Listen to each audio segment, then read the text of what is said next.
The rain fell in diagonal sheets against the frosted windows of Himalayan Paws Veterinary Clinic, each droplet exploding against the glass like tiny liquid bullets.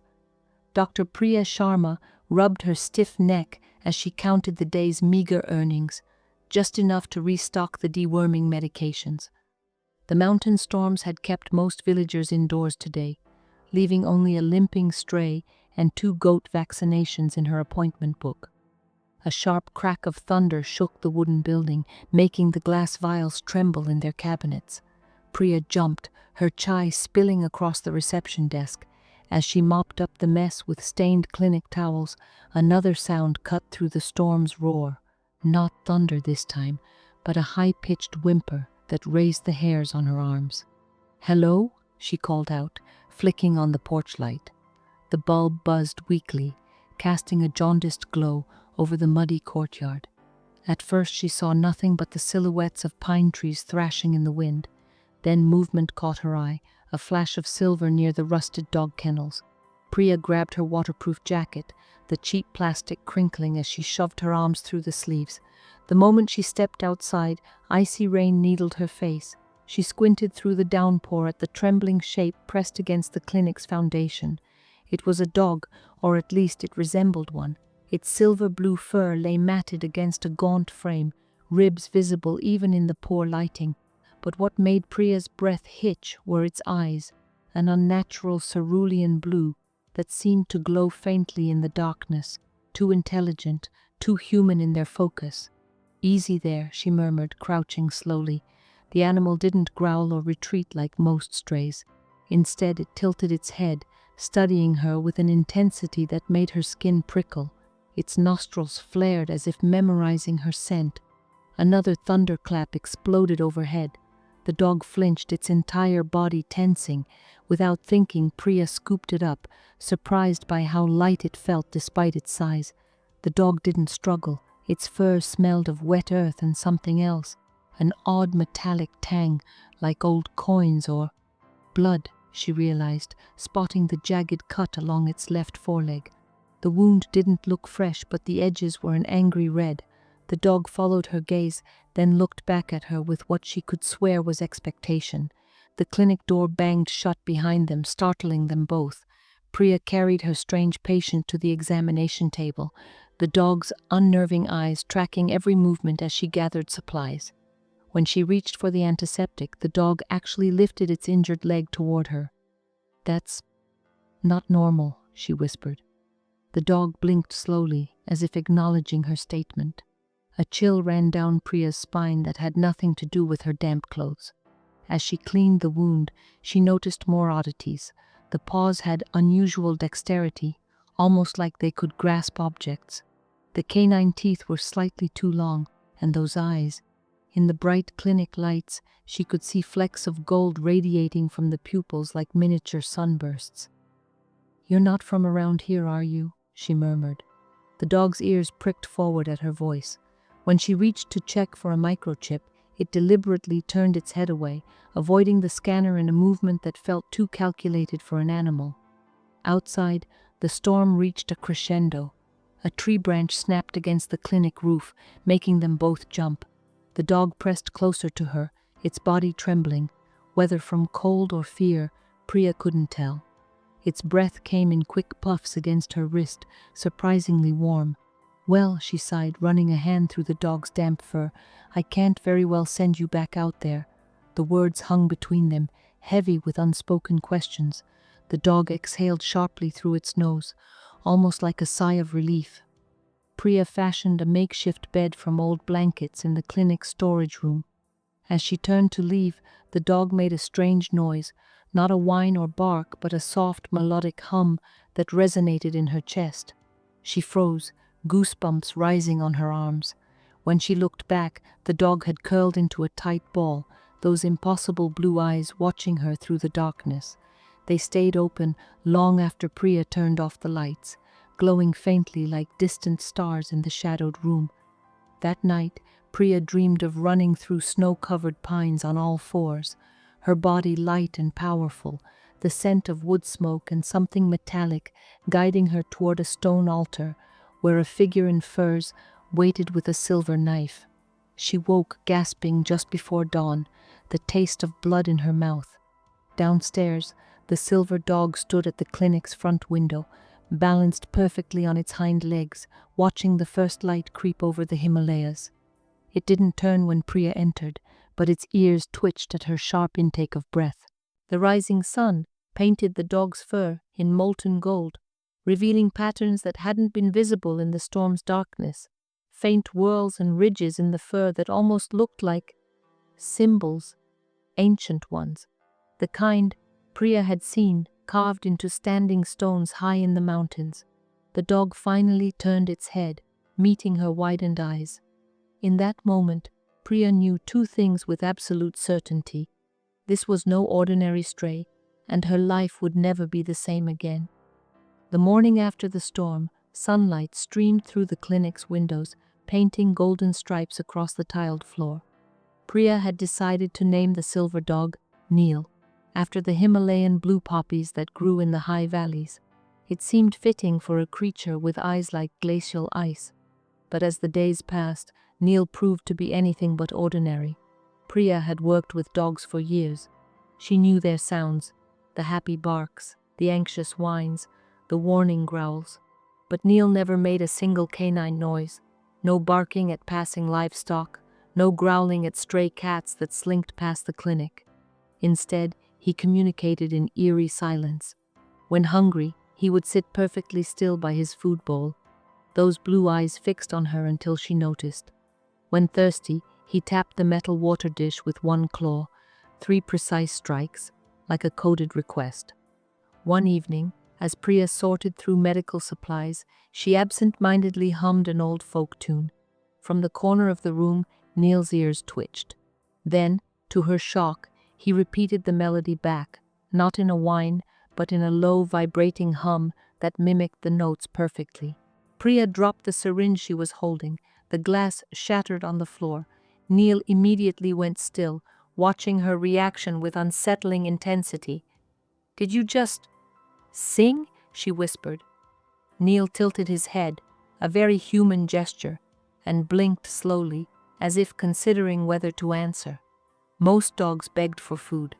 Neel studied it.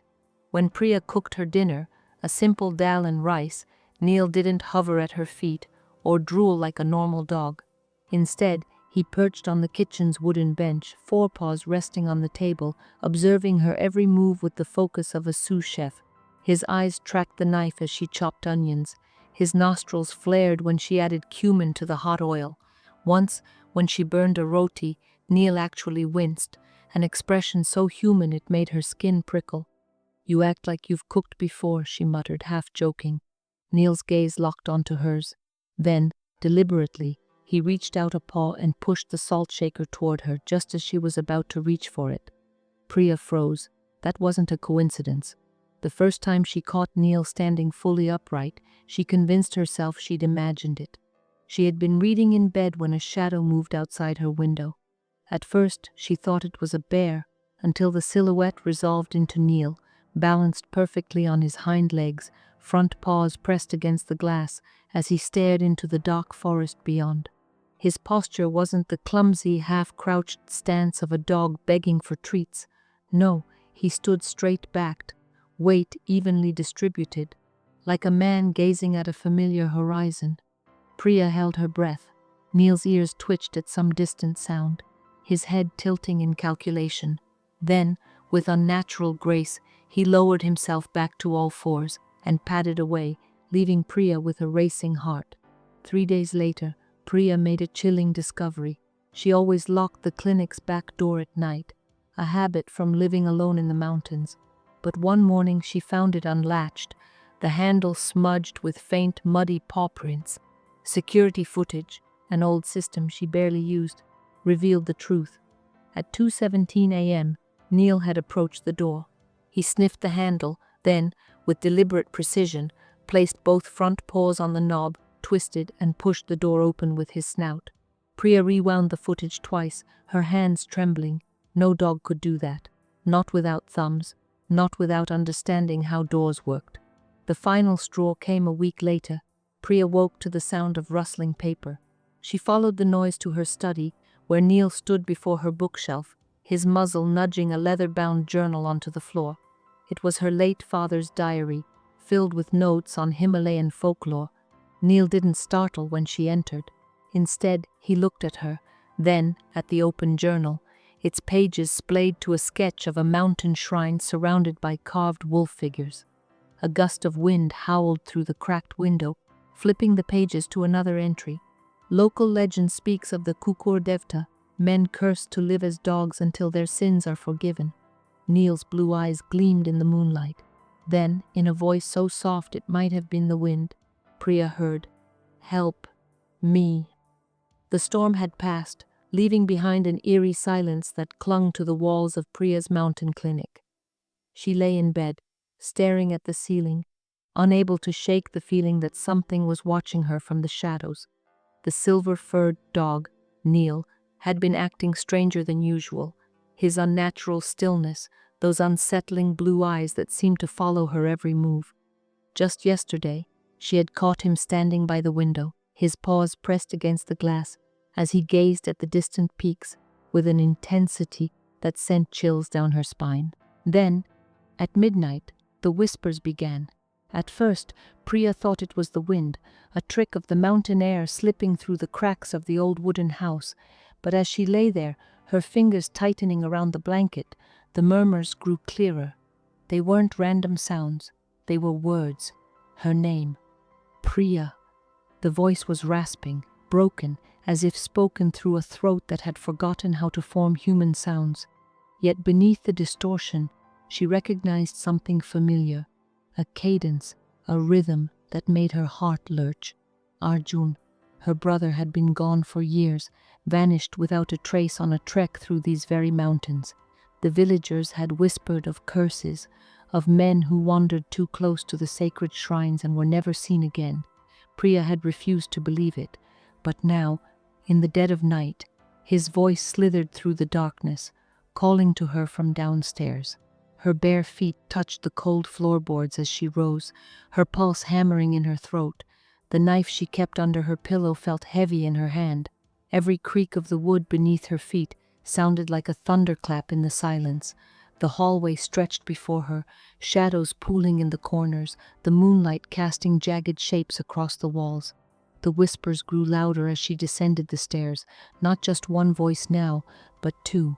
Neel's low, guttural growls intertwining with the ghostly echoes of her brother's words. "You should have listened." The clinic's waiting area was empty, but a sliver of light spilled from the half-open door of her study. Priya pressed herself against the wall, her breath shallow, and peered inside. Neel stood in the center of the room, his silhouette unnaturally tall, his hind legs fully extended like a man's, his front paws, no, they looked more like hands in that moment, gripped the edges of her family photo album, his claws carefully turning the pages as if searching for something. Priya's blood turned to ice. The album was open to the last picture ever taken of Arjun, his grinning face framed by the snow-capped peaks of Nanda Devi, his orange hiking jacket bright against the gray rocks. Neel's muzzle hovered over the image, his nostrils flaring as he inhaled the scent of the paper, of the memory. Then, with a slow, deliberate movement, he pressed his forehead against the photograph, his entire body trembling. A sound escaped him, not a whine, not a bark, but a sob. Human, broken. "I tried to warn you." The voice was unmistakable now. It was Arjun's. Not an imitation, not a trick of the mind, but his voice, raw with pain. Priya's grip on the knife faltered. The blade clattered to the floor, the metallic ring slicing through the suffocating silence. Neel's head snapped up, his blue eyes locking onto hers. For a heartbeat, neither of them moved. Then Neel's lips peeled back, not in a snarl, but in a grimace of sorrow. When he spoke, the words were clear, deliberate, each syllable weighted with a grief that no animal should have been able to convey. "The shaman didn't just take my body, Priya, he took my name." The album slipped from his grasp, falling open to another page, a photograph of Arjun's empty bed, taken the morning he disappeared. Neel's claw tapped against a nearly invisible detail in the image. a single strand of silver blue hair on the pillowcase, the same color as Neel's fur. Priya's legs gave out. She collapsed to her knees, her mind racing, her breath coming in ragged gasps. Neel, no, Arjun, took a step toward her, his movements jerky, as if fighting against an invisible force. His voice, when it came again, was strained, desperate. High pastures, where the blue poppies grow, he keeps the stolen voices there. A gust of wind slammed against the house, rattling the windows. Somewhere in the darkness outside, a branch snapped. Neel's ears flattened, his entire body tensed. He knows you're awake. And then, as quickly as the moment had come, it shattered. Neel dropped to all fours, his body convulsing, his fur standing on end. A strangled yelp escaped him as he staggered backward, his eyes rolling back in his head. When they opened again, the intelligence, the humanity that had been there moments before was gone. He was just a dog again. But Priya knew the truth now. Somewhere in those mountains, her brother was trapped. And if she didn't find him before the next full moon, he would be lost forever. The grandfather clock in the hallway struck 3 hollow chimes as Priya remained frozen on the study floor. Moonlight streamed through the window, painting Neel's silver fur in ghostly blue hues. His chest rose and fell in rapid bursts, steam curling from his muzzle in the mountain chill. But it was his eyes, those impossible knowing eyes, that held Priya captive. A strangled whimper escaped her throat as Neel's front paws twitched unnaturally. The claws elongated, retracted, then elongated again like fingers testing their range.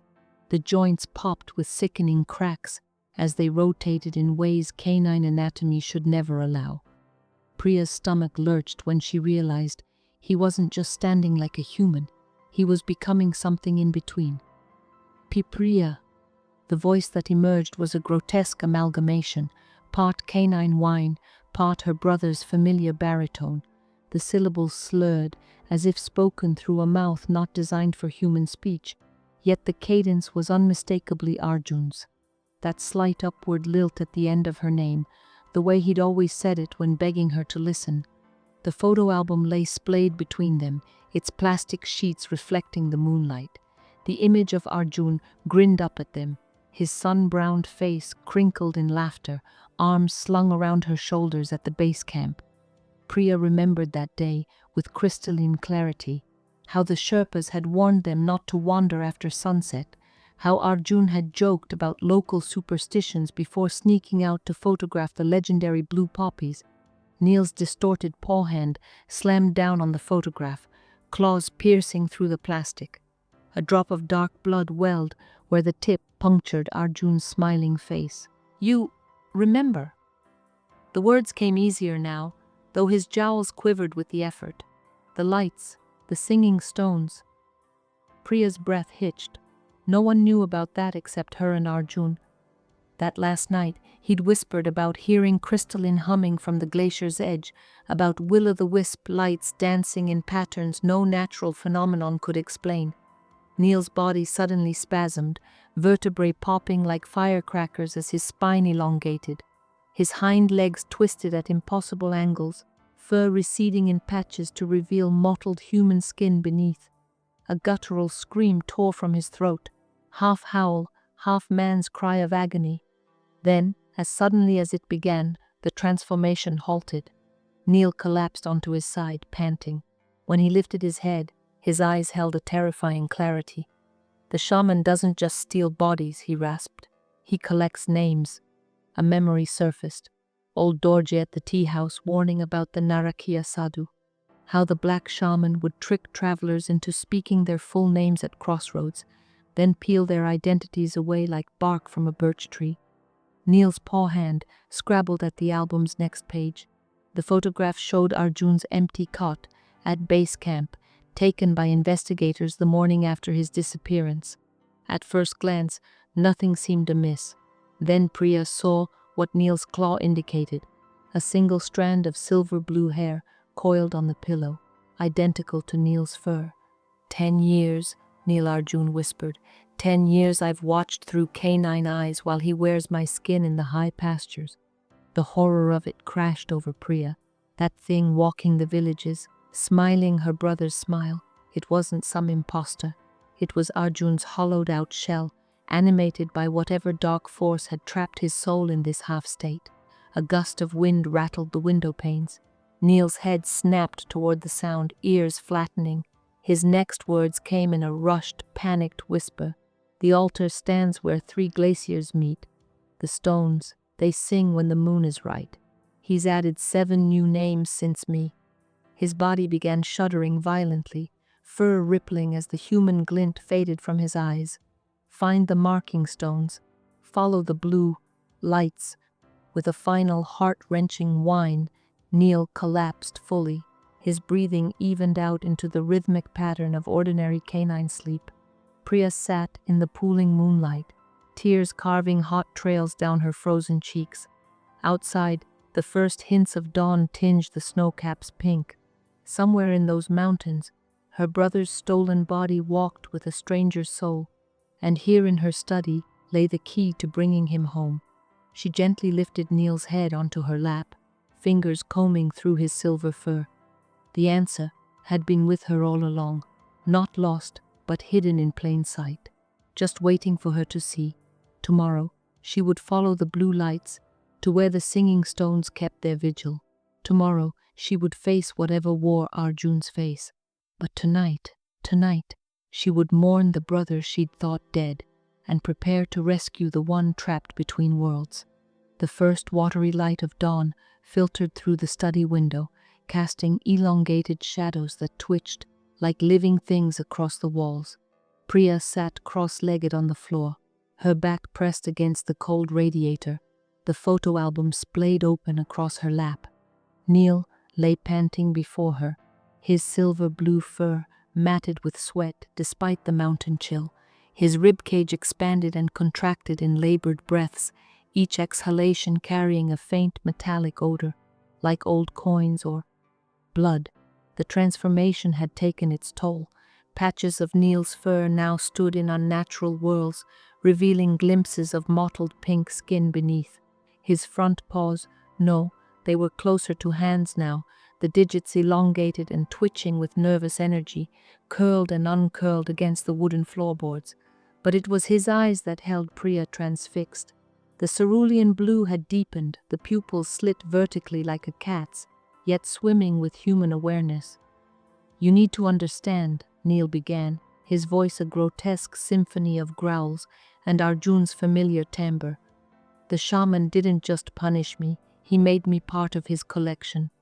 Priya's fingers trembled as she reached for her notebook, the pages filled with sketches of local flora. She flipped to a blank sheet, her pen hovering. "Start from the beginning." Neel's throat worked convulsively, as if forcing speech through an alien biology. 2 years after you left for veterinary college, I joined Professor Mehra's expedition to document vanishing Himalayan rituals. We heard stories about the Narakia Sadhu, the bone whisperer. A log shifted in the fireplace, sending up a shower of sparks. Neel flinched at the sound, his claws scoring deep grooves in the wood. The villagers said he could steal a man's shadow just by walking in his footsteps, that he kept voices in a necklace of hollowed teeth. Neel's lips peeled back in what might have been a smile or a snarl. I thought it was superstition, until I found the children's drawings. Priya's pen stilled. What drawings?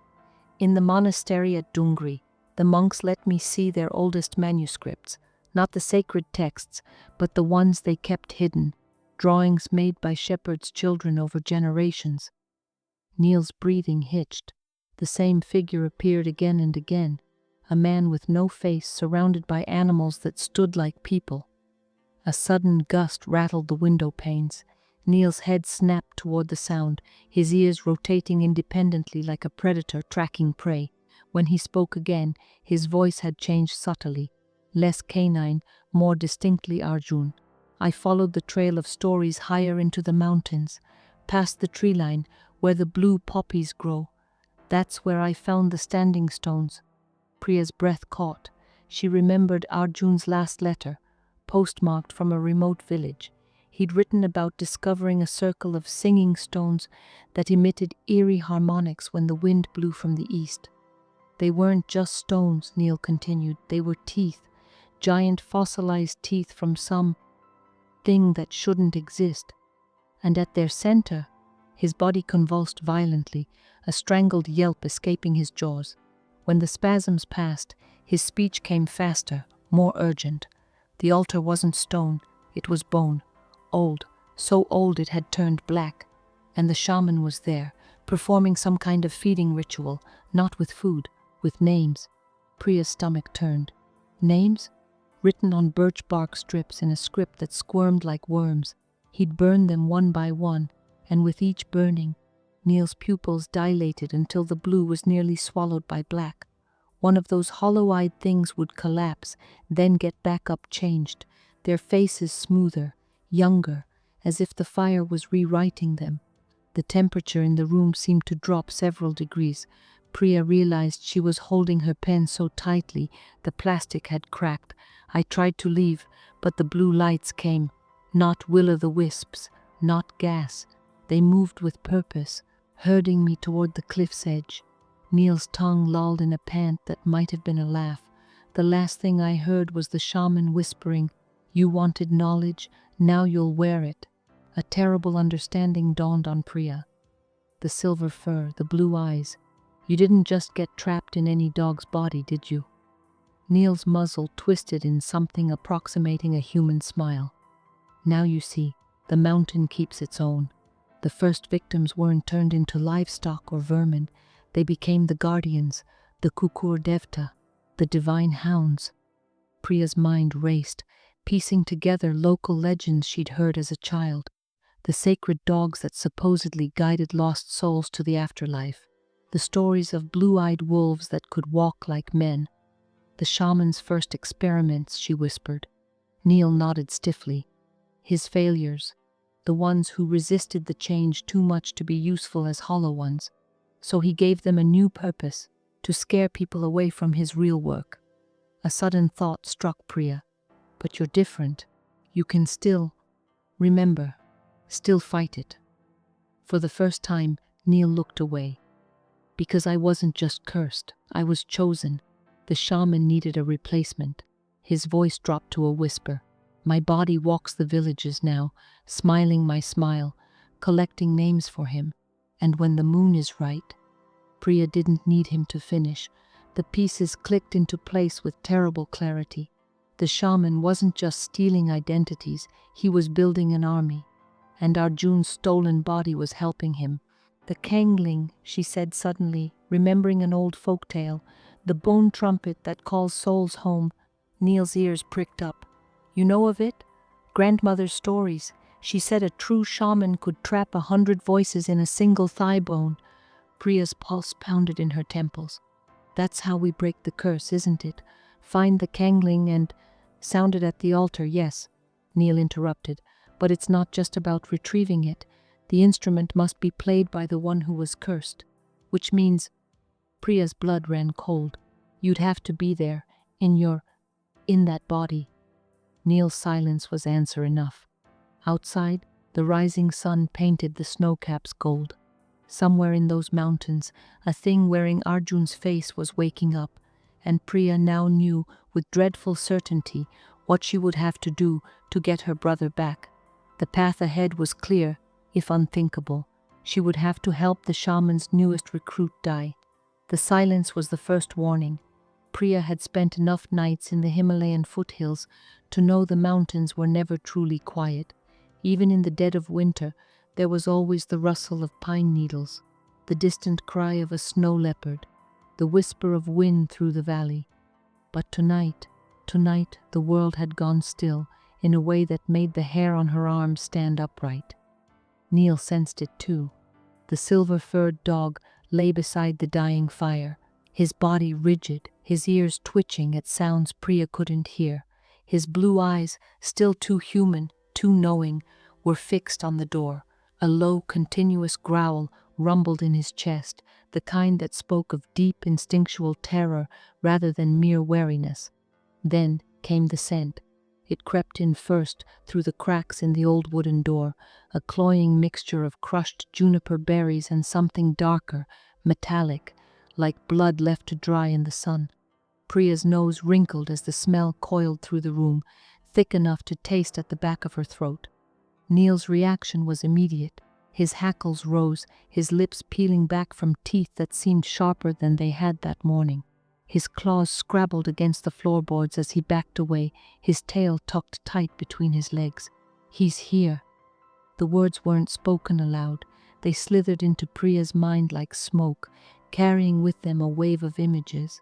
A stone altar slick with frost, a bone flute carved with screaming faces, a pair of hands, too large, too pale, weaving leaves into a cloak. 3 knocks shattered the silence. Not the hurried rapping of a neighbor seeking help for an injured goat. Not the cheerful staccato of the village children. These knocks were measured, deliberate, each one spaced exactly 5 seconds apart, the sound resonating through the room like a funeral drum. Tap. Priya's breath caught. Tap. Neel whimpered, pressing his body against her legs. Tap. The temperature in the room plummeted. Priya's exhales came in visible puffs of white, the fire's embers dimming to dull red despite the fresh logs she'd just added. Frost bloomed across the window panes in intricate, spiraling patterns, too fast, too symmetrical to be natural. Through the peephole, the moonlit yard stood empty. Then movement, a flicker at the edge of her vision. The man who stepped into view was wrong in ways Priya couldn't immediately articulate. His proportions were just slightly off, arms a fraction too long, fingers too slender, the joints bending in directions that made her stomach lurch. He wore a cloak that seemed stitched from the forest itself, not fabric, but thousands of dried leaves, each one etched with tiny, squirming symbols that hurt to look at directly. But it was his face that stopped Priya's heart. One moment it was the face of an old man, wrinkles carved deep as riverbeds, eyes milky with cataracts. The next, it was smooth and youthful, the lips too red, the cheekbones too sharp.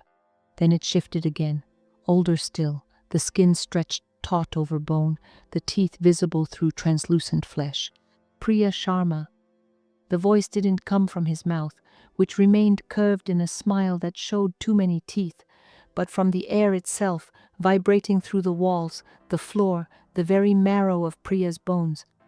"You've been keeping something that belongs to me." Neel's growl turned frantic, his body trembling so violently Priya could feel the vibrations through the floor. The shaman's head tilted, an avian movement, too quick, too precise, his gaze locking onto the cowering dog. "Ah, there you are." His nostrils flared. "I can smell the human on you. How disappointing." A gust of wind howled through the trees, carrying with it a sound that made Priya's blood freeze. A chorus of whispers, dozens of voices speaking in perfect unison, all repeating the same phrase, "Arjun Sharma, Arjun Sharma, Arjun Sharma." The shaman's cloak billowed, the leaves parting to reveal glimpses of what lay beneath. Faces, dozens of them, their features stretched and distorted, their mouths moving in silent screams. Some were animal, wolves with human eyes, birds with too many teeth. Others were unmistakably human, their expressions frozen in various states of agony. One face stood out, a young man with familiar features, his mouth sewn shut with what looked like strands of silver hair. Arjun. Priya's knees buckled. The face in the cloak was her brother, or rather, the empty vessel that had once been her brother. His eyes were blank, his movements jerky, like a puppet on tangled strings. The shaman chuckled, the sound like dry leaves skittering across stone. "You see now, don't you? The body walks, the soul cowers." His 2 long fingers twitched. "But dawn comes soon, little healer, and when it does..." He stepped closer, the leaves of his cloak rustling though there was no wind. The scent of juniper and blood grew overpowering. "Either the dog returns to me, or I take something precious in its place." His hand shot out, faster than should have been possible, and grabbed Priya's wrist. His skin was freezing, his grip like iron. Blood calls to blood, Priya Sharma. Your family owes me a debt. Then he was gone, vanished into the night as if he'd never been there at all. The only evidence of his visit was the frost-rimed leaf stuck to Priya's palm and the words that echoed in the sudden silence. When the moon sets, I collect what's mine. The shaman's leaf crumbled to ash in Priya's palm, its bitter scent lingering like a funeral pyre. Outside, the moon hung dangerously low, a sliver of silver slicing through the mountain peaks. Dawn was coming, and with it, the shaman's ultimatum would expire. Neel pressed against her legs, his entire body trembling. His breath came in ragged pants, each exhale laced with that unnatural metallic tang. When Priya looked into his eyes, she no longer saw just the dog. She saw Arjun staring back, his soul screaming from behind those cerulean irises. We have until sunrise, she whispered, more to herself than to him. The clock on the wall ticked louder than it ever had before, each second a hammer blow against her ribs. 4 hours. That was all the time they had to undo a curse woven from ancient magic and vengeance. Priya's fingers dug into Neel's fur as the realization struck. The shaman hadn't just cursed Arjun, he'd split him. His body walked the mountains as a hollow puppet while his soul languished in this half-formed state. To break the spell, she wouldn't just need to prove her love could transcend forms, she'd have to reunite what had been torn apart. Priya rushed to her bookshelf, pulling down her grandfather's handwritten journals. The brittle pages smelled of old incense and mildew. She flipped frantically until she found the entry she needed. A sketch of 3 standing stones near the glacier's edge, their surfaces carved with spiraling symbols. The old ones say the stones sing when the wind blows east, her grandfather had written, but only those who've lost something precious can hear the melody.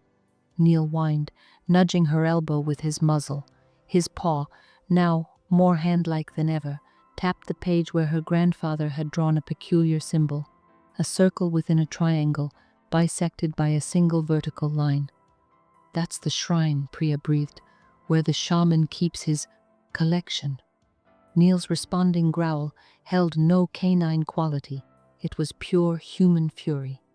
Priya's grandmother had been a healer, her cottage filled with jars of herbs and tinctures. Before she died, she'd taught Priya one crucial lesson. The strongest magic isn't in the chanting or the herbs, child. It's in the naming. Now, kneeling before the dying fire, Priya understood. She crushed juniper berries between her palms, their sharp scent mingling with the metallic tang of her own blood. She'd pricked her finger with a needle just enough to draw 3 drops. Into this mixture, she stirred a pinch of salt from the highest mountain pass and a single strand of Neel's silver fur. Arjun Sharma, she whispered, pressing her stained fingertips to Neel's forehead. Son of Anil and Meera, brother to Priya, born under the harvest moon. With each word, Neel's body shuddered. His fur rippled as if something beneath the surface were fighting to break free. The most dangerous part, Priya dragged her grandmother's full-length mirror into the center of the room. The glass was old, its surface mottled with age, the frame carved with protective runes. "Look," she commanded Neel. When he hesitated, she gripped his muzzle gently, turning him toward the reflection. The mirror didn't show a dog. It showed a man, or the ghost of one, kneeling on all fours, his features blurred like a face seen through rushing water. Arjun's face. Neel howled, the sound tearing through the room with physical force. The mirror's surface rippled like a pond struck by a stone. For one heart-stopping moment, the reflection cleared, and Priya saw her brother's eyes, wide and terrified, staring back. Then the glass cracked. The first hints of pink tinged the eastern sky when Neel collapsed, his body racked with convulsions. Priya gathered him into her arms, her tears dripping onto his heaving sides. "It's not working," she sobbed. "Why isn't it?" Neel's paw clamped around her wrist with shocking strength. His voice, when it came, was barely audible, a whisper woven from pain and desperation. "Not enough. Need the body. Need to say the words to myself." Understanding dawned like the creeping sunlight. The shaman hadn't just trapped Arjun's soul in a dog, he'd anchored it there, tying it to the hollow version walking the mountains. To break the curse fully, Priya wouldn't just need to prove her unconditional love, she'd have to get the other Arjun, the empty one, to say it too. The first sliver of dawn painted the eastern peaks in molten gold when the change began. Priya knelt on the cabin's rough wooden floor, her arms wrapped around Neel's convulsing form. His silver fur stood on end, each hair vibrating as if charged with electricity. The air smelled of ozone and burnt juniper, the scent so thick it coated her tongue like metal. Then the flickering started. One heartbeat. Neel was a dog, panting, wild-eyed, his claws digging into the floorboards. The next, his outline blurred, his body elongating, his muzzle receding into something smoother, more human. For a fraction of a second, Priya saw him, really saw him, as Arjun. Her brother's familiar features twisted in agony, his hands clutching at his throat as if fighting an invisible noose. Then the image shattered like broken glass. Neel collapsed back into his canine form with a yelp, his body spasming violently. Blood, dark and thick, trickled from his nose, staining his muzzle crimson. "It's not working," Priya whispered, her voice cracking. Outside, the sky lightened by degrees. Somewhere in those mountains the shaman was waiting, watching. Neel's head lifted weakly. His blue eyes, though clouded with pain, burned with desperate intelligence. "The altar," he rasped, each word a struggle. "Must finish." There, Priya understood. The rituals, the naming, the mirror, they had loosened the curse's grip, but not broken it. To fully reunite Arjun's soul with his body, they needed to be at the source of the magic itself. Priya didn't remember grabbing her boots or her grandfather's old hunting knife. She didn't remember saddling the temperamental mountain pony tied behind the clinic. All she knew was the feel of Neel's body pressed against her chest as they galloped through the thinning darkness, his weight shifting unnaturally between solid and ephemeral. The trail to the high pastures was treacherous even in daylight, a narrow ribbon of dirt clinging to the mountainside, one wrong step away from a 1,000-foot drop. But the pony, as if sensing the urgency, never faltered. As they climbed higher, the air grew thinner, colder. Frost glittered on the rocks despite the approaching sunrise. And then Priya saw them, the standing stones. 3 monoliths of black basalt, arranged in a perfect triangle at the edge of a glacial moraine. Their surfaces were carved with spirals and jagged runes that made Priya's eyes water to look at directly. Between them, the altar, a flat slab of stone stained dark with centuries of offerings. And kneeling before it, a figure in an orange hiking jacket. Arjun, or rather, the thing wearing Arjun's skin. The figure turned as Priya dismounted, its movements eerily precise, like a marionette on invisible strings. Its face was Arjun's, every freckle, every scar from childhood accidents. But the eyes were wrong, black from lid to lid, no whites, no irises, just endless, swallowing darkness. When it spoke, its voice was a perfect mimicry of her brother's, but devoid of warmth or inflection. "You're late, little sister." Neel let out a growl that shook his entire body, his fur standing on end. The hollow Arjun tilted its head, studying him with clinical interest. "How pathetic," it said. "He made you into a dog." Priya's hands clenched into fists. "You're not my brother." The thing smiled, its lips stretching too wide, showing too many teeth. "Aren't I? I have his memories, his face, his blood." It tapped its chest. "That's all a person really is, isn't it?" Neel snarled, his body flickering again, dog, then man, then something in between. The hollow Arjun's smile widened. "Ah, you've been trying to undo the master's work. How quaint." It stepped closer, the scent of rotting leaves and damp earth rolling off it in waves. "But you don't understand, do you? This isn't just a curse." Its hand shot out, gripping Priya's wrist with bruising force. "It's an upgrade." The first true rays of sunlight crested the peaks just as Neel lunged. His form flickered wildly, one moment a snarling mass of teeth and fur, The next, a man with Arjun's face, his eyes blazing with fury. He crashed into the hollow version of himself, the two figures tumbling across the frost-streaked stone in a tangle of limbs and snarls. Priya didn't think. She acted.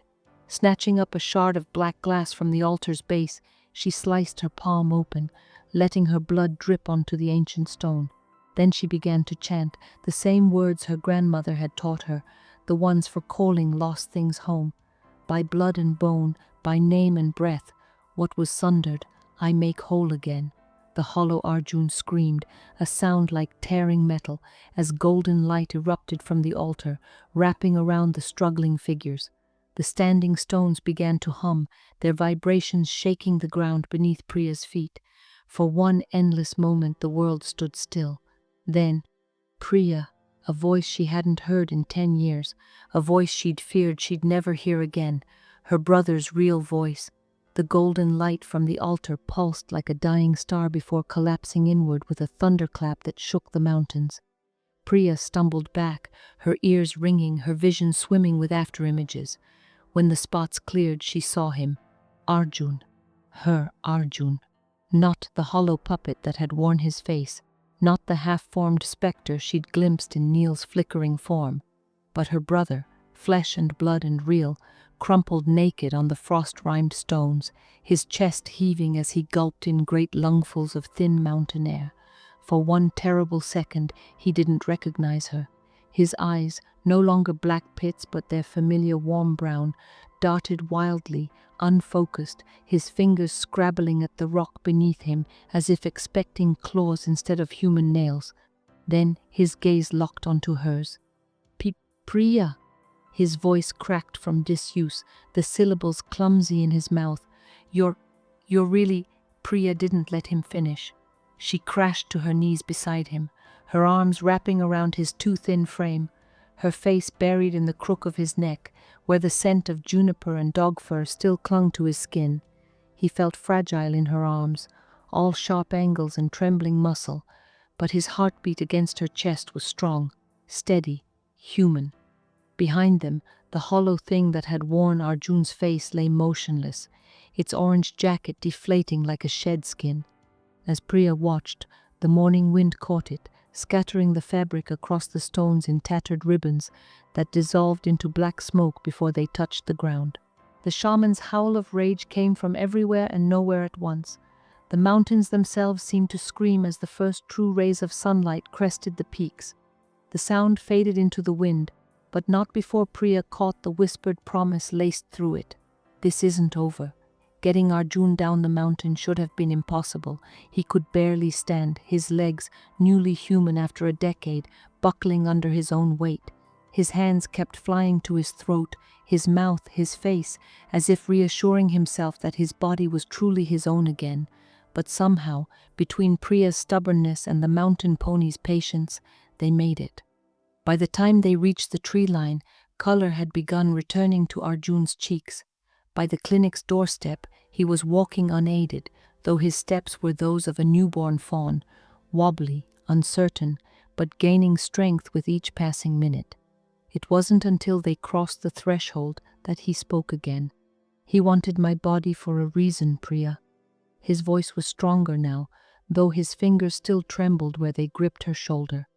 The shaman doesn't just collect souls.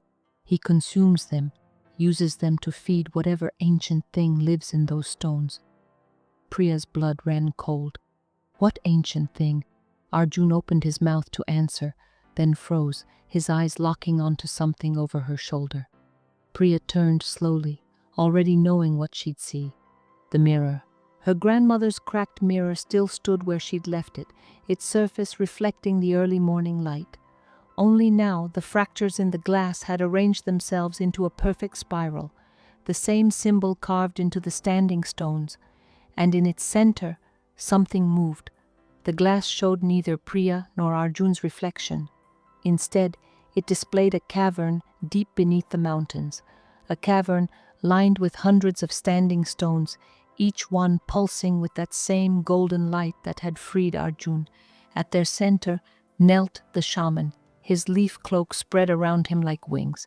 Before him, lay a massive stone bowl filled with, Priya gagged, names, dozens, no, hundreds, of birch bark strips, each one inscribed with a name in that same squirming script. As they watched, the shaman selected one, holding it aloft as he chanted in a language that made the mirror's surface ripple like water. The name burst into blue flames, and somewhere, far away, a scream echoed. "That's his real work," Arjun whispered, his breath fogging the glass. "He doesn't just steal identities, he burns them, feeds them to whatever sleeps under those mountains to keep it dormant." Priya's hands clenched into fists. "Then why did he want you?" Arjun's reflection met hers in the glass, his eyes haunted. "Because Sharma blood is old blood, and old blood makes the strongest kindling." The first snow of winter dusted the village like powdered sugar when the whispers truly began. Priya noticed the changes first, small things, easily dismissed. How Arjun would pause mid-step, his head cocking sharply at sounds no one else could hear, the way his nostrils flared when she cooked, his fingers twitching toward morsels before remembering to use utensils. At night, he still curled on his side in that distinctive canine S-shape, his hands tucked beneath his chin like paws, but it was the incident at the tea house that cemented his new name. Old Dorje had set a steaming bowl of thukpa before Arjun, the rich aroma of bone broth and spices curling through the cramped dining room. Before anyone could react, Arjun had dropped his face toward the bowl, not leaning down, but bending at the waist like a dog, lowering its muzzle, and sniffed loudly 3 times. A hush fell over the room. Then, with deliberate slowness, Arjun lifted his head, his cheeks flaming red. The spoon trembled in his hand as he forced himself to eat like a man. That night, the villagers began calling him Kukur Bhai, dog brother. The traits ran deeper than mere habit. One evening, as Priya sorted medicinal herbs, Arjun suddenly stiffened, his head snapping toward the window. "Rain's coming," he murmured. "Not tonight, tomorrow before dawn." Priya peered at the cloudless twilight. "How can you—" "The air tastes different." His tongue darted out unconsciously, swiping his upper lip, like wet stone and something else, something electric. The next morning, a freak storm flooded the lower pastures just as he'd predicted. Other quirks emerged. He could track a lost goat through dense forest by scent alone, moving in zigzag patterns with his nose to the wind. His pupils still dilated vertically in dim light, catching lantern beams with an animal shine. And once, when a traveling merchant grabbed Priya's wrist too roughly, Arjun's warning growl had rattled the clinic's glass vials before he caught himself. The villagers alternated between awe and unease. Some left offerings of milk and honey at their doorstep, traditional gifts for the Kukur Devta. Others crossed the street to avoid him, their children hiding behind their skirts. The full moon revealed the most disturbing remnant. Priya awoke to an empty bed and the sound of mournful singing from the rooftop. Not human singing, something older, wilder, that raised the hairs on her arms. She found Arjun perched on the edge of the slate tiles, his face upturned to the silver disc above. His voice wavered between baritone and something eerily harmonic, not quite a howl, but not entirely human either. The melody was familiar in a way that pried tears from her eyes. Their mother's lullaby. Arjun didn't remember climbing to the roof, didn't remember singing, but when Priya hummed the first few notes, his body swayed instinctively toward the sound, his eyelids fluttering half shut in canine contentment. That was when she understood. The curse hadn't just trapped part of Arjun in Neel's form, it had merged them in ways no ritual could undo. The truth revealed itself during the avalanche. When the thunderous roar shook the valley, Arjun moved before anyone else registered the danger. He herded 3 terrified children into the cellar, his nostrils flaring as he counted villagers by scent alone. His uncanny hearing located old man Dorje, buried under 2 meters of snow long before the search dogs arrived. As the survivors gathered around bonfires that night, a curious shift occurred. Where before they'd whispered Kukurbai with wary glances, now they said it with reverence. The village elder pressed a weathered hand to Arjun's forehead. The mountain returns what it takes, but never the same way twice. His milky eyes gleamed. You kept their gifts, boy. Use them wisely. Priya saw the change in her brother's eyes when he thought no one was looking, that flicker of uncertainty when his instincts outpaced his humanity. "Do you ever miss it?" she asked one evening as they mended fishing nets. "Being Neel?" Arjun's fingers stilled. The lantern light caught the lingering blue flecks in his irises. "I miss the simplicity," he admitted at last, "knowing exactly what you are. No past, no future, just now." Outside, the first snowflakes of another storm began to fall. Arjun's nostrils flared unconsciously, tasting the air. But this? He squeezed Priya's hand, his grip warm and human and alive. "This is better." The rumors traveled faster than wildfire through dry pines. By the time the first spring meltwater began trickling down the mountainsides, the story had already mutated into a dozen different versions, each more fantastical than the last. In the highland markets where shepherds traded wool for salt, merchants whispered of a blue-eyed demigod who walked between worlds. Pilgrims kneeling at remote shrines spoke of a sacred hound that guided lost souls home. And in the darkest tea-houses along the caravan routes, drunkards swore they'd seen a shadowy figure in a leaf cloak stalking the glacier's edge, screaming names into the wind. The first seekers came at the tail end of winter, a ragged band of devotees from the southern valleys, their foreheads smeared with ash, their eyes burning with fervor. They camped outside Priya's clinic, leaving offerings of barley cakes and silver coins at the doorstep. "We seek the Kukur avatar," their leader proclaimed, pressing his forehead to the frozen ground when Arjun emerged, the hound who became man. Arjun recoiled as if struck. The villagers watched from their windows, torn between pride and unease. Priya saw how her brother's hands trembled, not with fear, but with something darker. Recognition. These people weren't just worshipping him, they were repeating history. Not all who came sought blessings.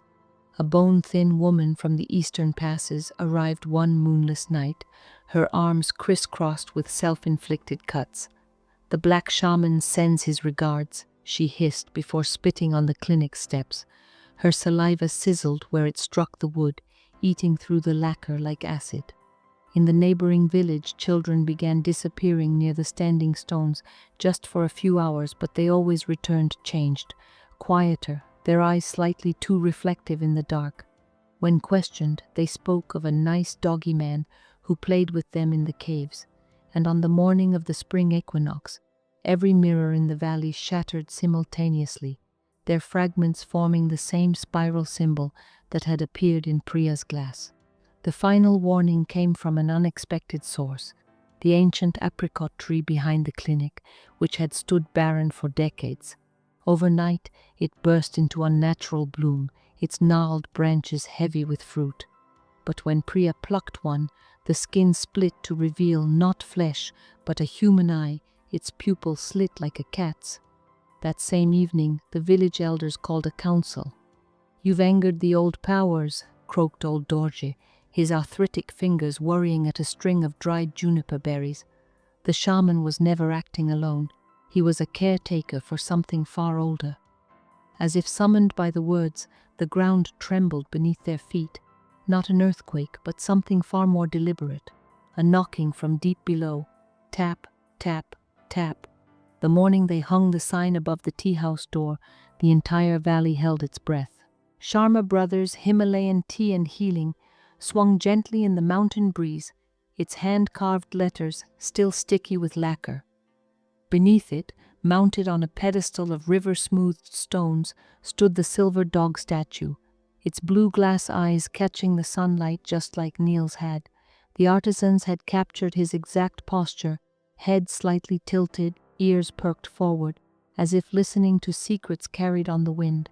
Arjun ran his fingers over the statue's muzzle, his calloused thumb lingering where the artist had etched a single spiral symbol, the same mark that had glowed on the standing stones. "Think he'd approve?" he asked, his voice rough with emotion. Priya didn't answer. She didn't need to.